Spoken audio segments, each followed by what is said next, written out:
Hi friends, நான் உங்கள் இந்திரா பேசுகிறேன். யானை ஒரு கிராமத்துக்குள்ளே நடந்து போகுது அப்படின்னா, எல்லாரும் பார்த்து சாமி கும்பிடுவாங்க. அதுக்கிட்ட சாப்பாடு கொண்டு வந்து ஏதாவது கொடுப்பாங்க, பணம் கொடுப்பாங்க. அது எதை பற்றியும் கவலைப்படாது. வாங்கி வாங்கி பகன்ட்ட கொடுத்துட்டு அது வேலையை பார்த்துட்டே இருக்கும். அதே மாதிரி அந்த பக்கம் பார்த்திங்கன்னா, நாய்கள்லாம் குலைச்சிட்ருக்கும். அவங்கவுங்க அவங்க வேலையை பார்த்துட்ருப்பாங்க. இப்போது இந்த சப்ஜெக்ட் ஏன் இங்கே நம்ம பார்க்குறோம் அப்படின்னா, அந்த யானையை ஏதாவது பாதிக்குதான்னா, அதை சுற்றி நடக்கிற எந்த விஷயமுமே பாதிக்காது.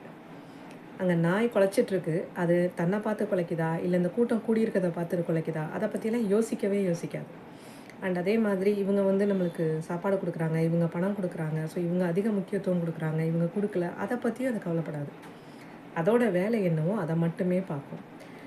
ஸோ இங்கே நம்ம பார்க்க வேண்டிய விஷயம் என்ன அப்படின்னா, நம்மளோட குறிக்கோள் என்ன, இலக்கு என்ன, வாழ்க்கையில் சந்தோஷமாக ஆரோக்கியமாக வாழ்ந்து நம்மளோட எந்த நிலையை நம்ம அடையணும்னு நினைக்கிறோமோ அதை எளிதில் அடையணும், ஸ்மார்ட் ஒர்க்கில் அப்படின்றது தான் நம்மளோட இலக்காக இருந்ததுன்னா அதை நோக்கி பயணம் பண்ணணுமே ஒழிய நம்மளை சுற்றி யார் யார் என்னென்ன சொல்கிறாங்க அவங்க சொல்கிறதுக்கு ஏற்ற மாதிரி நம்ம செய்கைகளை மாற்றிக்கிட்டு தேவையில்லாத அப்செட் நம்மளே ஆகி அவங்க இப்படி பேசிட்டாங்கன்னு நம்மளோட கண்ட்ரோலை கொண்டு போய் அடுத்தவங்க கையிலெல்லாம் கொடுக்காம நம்ம செயல்களை நம்ம கண்ட்ரோலில் வச்சுட்டு, நம்ம மூடை நம்ம கண்ட்ரோலில் வச்சுக்கிட்டு, நம்ம சந்தோஷத்தை நம்ம கண்ட்ரோலில் வச்சுக்கிட்டு நம்ம நடந்தாலே நம்ம வாழ்க்கையை நம்ம வாழ்ந்ததற்கு ஒரு சமமாயிடும்.